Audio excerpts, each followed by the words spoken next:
Përshëndetje shenja binjakëve, kjo është panorama e interpretimit javor. Pas lutjes dhe meditimit, kartat i ndava në 4 sfera jetësore, të cilat janë gjendja juaj, familja, dashuria, puna dhe një prizmë orakull. Në gjendjen tuaj personale kemi rrota e fatit, 10 monedat në të kundërt, karroca, 7 shpatat. Kjo javë duket me shumë lëvizje dhe me paqëndrueshmëri emocionale për ju. Rrota e fatit tregon se situatat po ndryshojnë shpejt dhe jo gjithçka mund të kontrollohet nga ju. Mund të ndjeni sikur jeta ose Zoti po ju shtyn drejt një drejtimi të ri, edhe nëse ende nuk e kuptoni plotësisht se përse. Me kartën 10 monedat në të kundërt, shfaqet ndjesia e mungesës së stabilitetit emocional ose material. Mund të ketë pasiguri rreth familjes, planeve afatgjata ose ndjesisë së sigurisë që zakonisht kërkoni.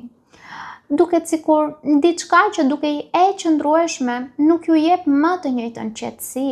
Karroca tregon se pavarësisht kaosit të brendshëm, ju po përpiqeni të merrni kontrollin dhe të ecni përpara.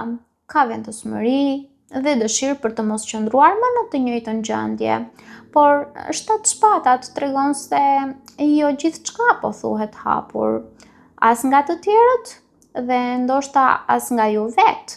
Mund të mbani shumë mendime brenda vetes, të shmangni përballje ose të ndiheni sikur duhet të veproni me kujdes maksimal. Pra, narrativa personale duket sikur jeni në një periudhë ku po përpiqeni të largoheni nga pasiguria, por ende nuk i besoni plotësisht situatave ose njerëzve rreth jush. Kartat këshillojnë të mos e lejoni frikën e humbjes së kontrollit t'ju bëjë të mbyllur, sepse jo çdo ndryshim vjen për t'ju destabilizuar. Kalojmë tek familja.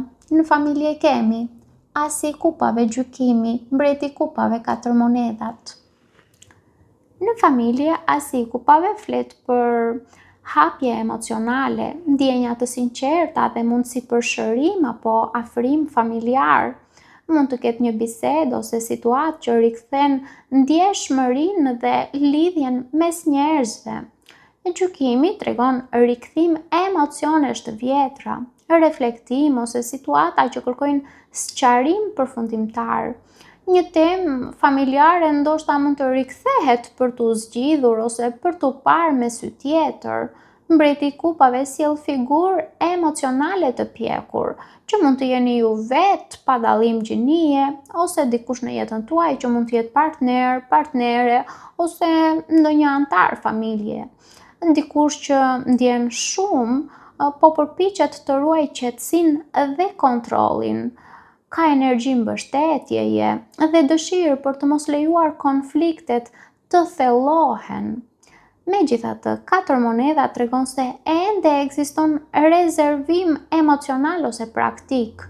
Dikush këtu mban shumë fort kontrollin mbi parat ose sillet në mënyrë shumë të rezervuar dhe posesive brenda familjes. Në disa raste kjo kartë tregon dikë që ka frikë të humbas kontrollin, ndoshta prandaj bëhet më kursimtar ose më i mbyllur ose më mbrojtës se ç'duhet.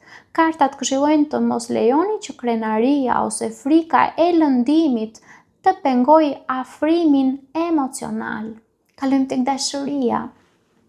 Në dashuri kemi Forca 6 kupat, kalorësi i shkopimve 4 kupat.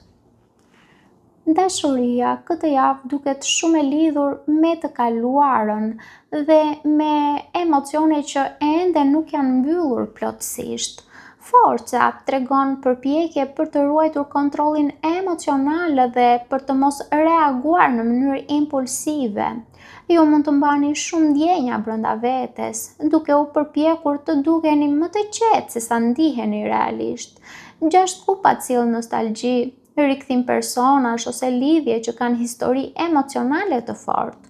Mund të mendoni shumë për dikë nga e kaluara ose të ndjeni ende lidhje shpirtërore me një person që ndoshta mund të ketë lënë gjurmë tek ju. Më pas hyn kalorësi i shkopimve që sjell energji të zjarrt, komunikim të papritur dhe afrime intensive.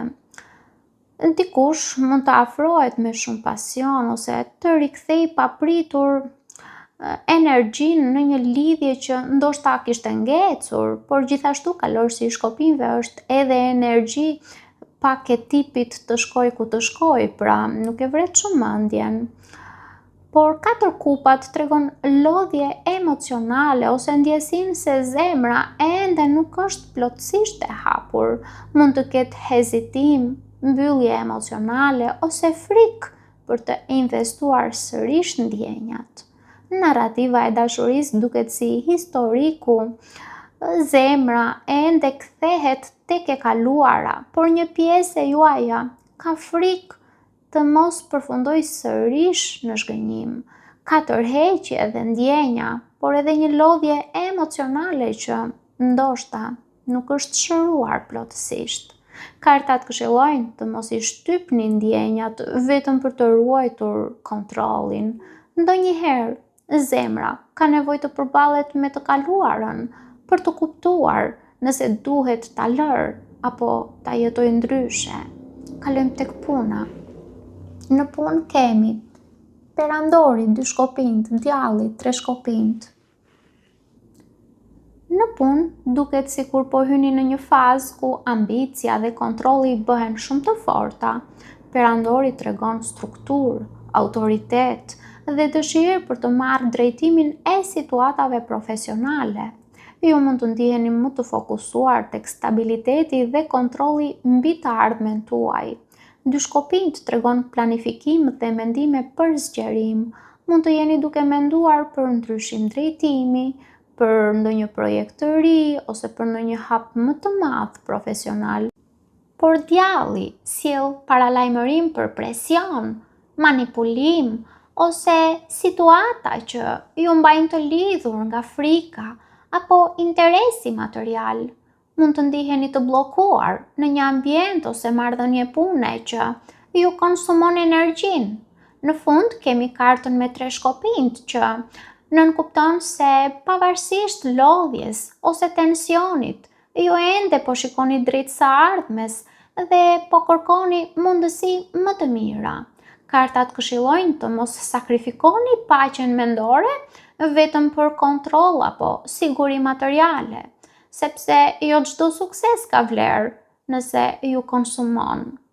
Kalojmë në prizëm orakull ku kemi izolimi. Kjo kartë tregon ndjesinë se ju po mbani shumë gjëra brenda vetes.